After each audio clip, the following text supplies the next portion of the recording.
Kyle Richards is opening up, again, about the downfall of her friendship with Real Housewives of Beverly Hills alum Garcelle Beauvais. During a recent Amazon Live, Kyle shared that despite her best efforts to reconcile, Garcelle simply isn't interested.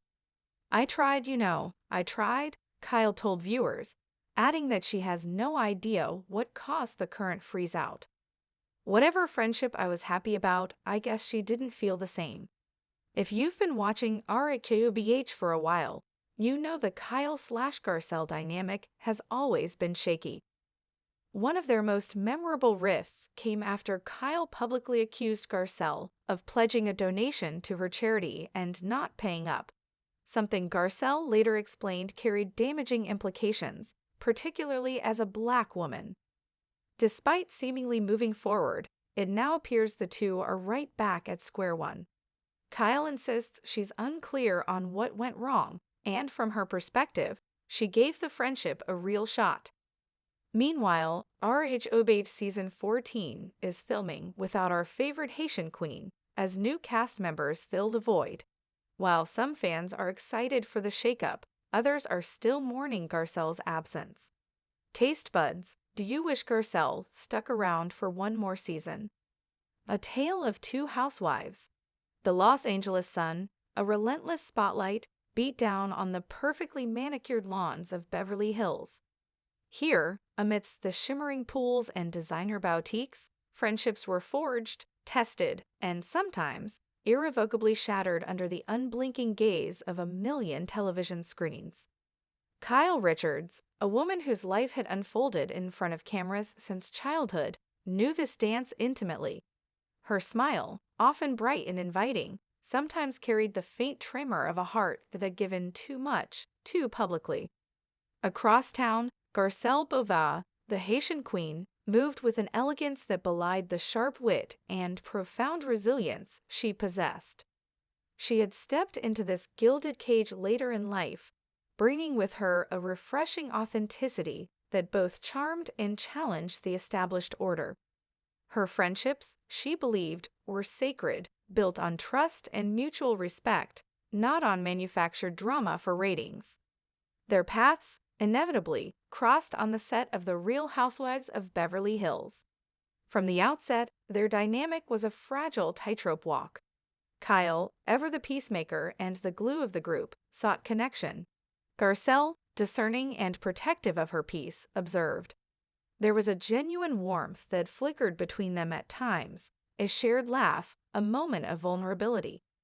Kyle saw potential, a new bond, a fresh dynamic.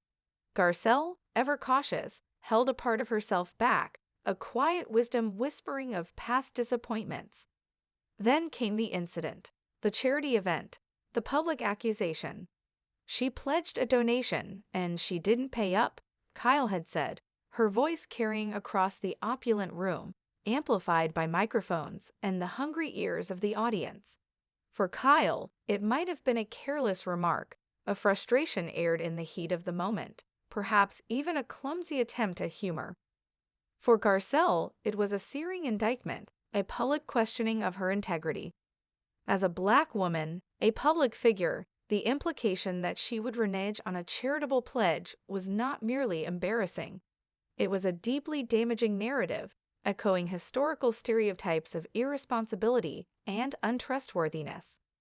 Garcelle's eyes, usually warm and expressive, had hardened.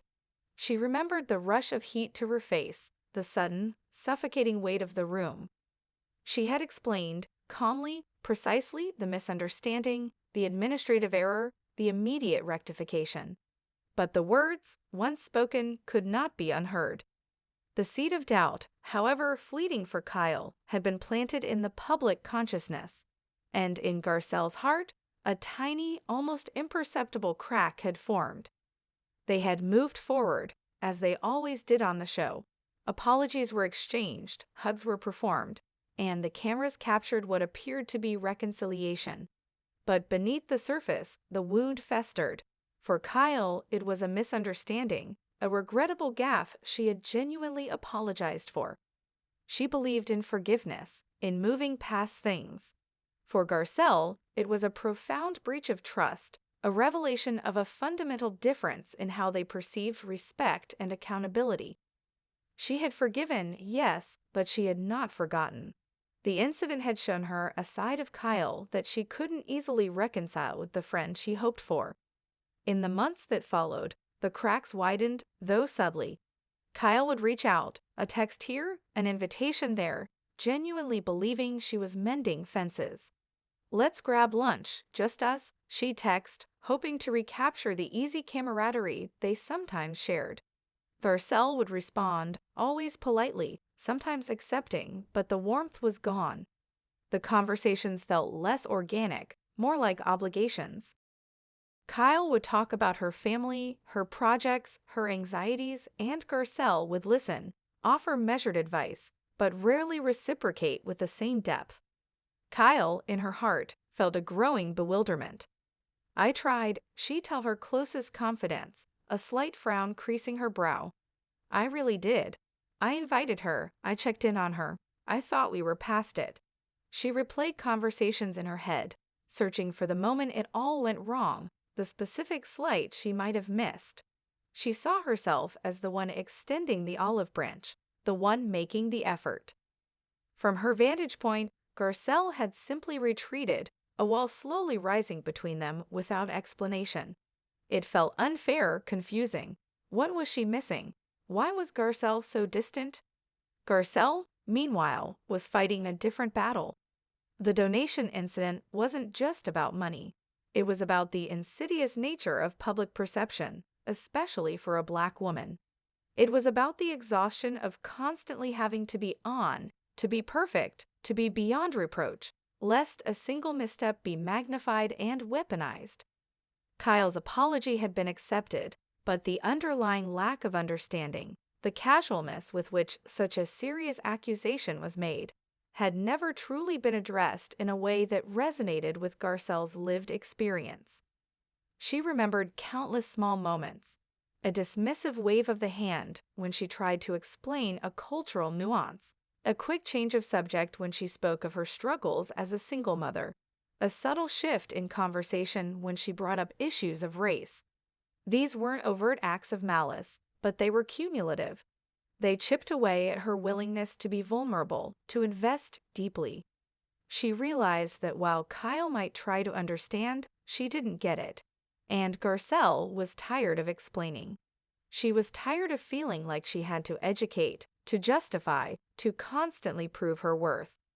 Her silence wasn't a punishment, it was self-preservation.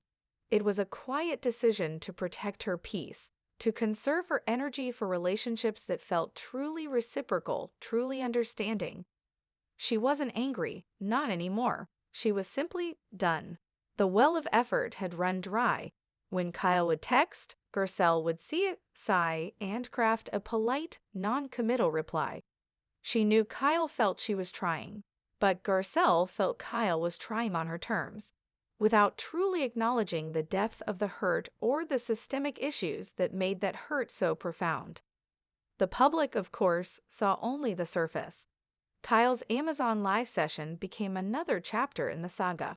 "I tried, I tried," Kyle had said, her voice tinged with a genuine sadness, a public lament for a friendship she felt she had pursued diligently. Whatever friendship I was happy about, I guess she didn't feel the same. The comment section exploded, fans taking sides, dissecting every word, every nuance. Some sympathized with Kyle, seeing her as the victim of an inexplicable cold shoulder. Others rallied behind Garcelle, understanding that some wounds run deeper than a public apology can heal. As season 14 of rhobh began filming, the absence of Garcelle Beauvais was palpable.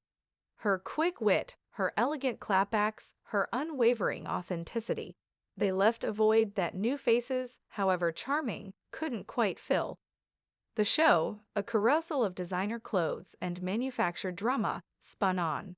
Fans debated, mourned, or celebrated the shakeup. Garcelle, meanwhile, was finding her own peace. Away from the constant scrutiny, the need to perform, she could breathe. She could nurture the friendships that truly fed her soul, the ones where she didn't have to explain herself, where her experiences were understood without question. She saw Kyle's public statements not with anger, but with a quiet understanding. Kyle was processing, in her own way, the end of something she had valued. Garcelle had already processed it, long ago, in the quiet moments between takes, in the silent acceptance that some bridges, once burned, are best left unbuilt. The story of Kyle and Garcelle wasn't a simple tale of good versus bad, or right versus wrong. It was a nuanced narrative of two women, operating from different lived experiences, with different expectations of friendship and different thresholds for public scrutiny. Kyle had tried, yes, but Garcelle had also tried, in her own way, to make herself understood, to protect her spirit. In the end, the unscripted heart had chosen its own path, proving that even in the most public of lives, some endings are quietly, irrevocably written off camera.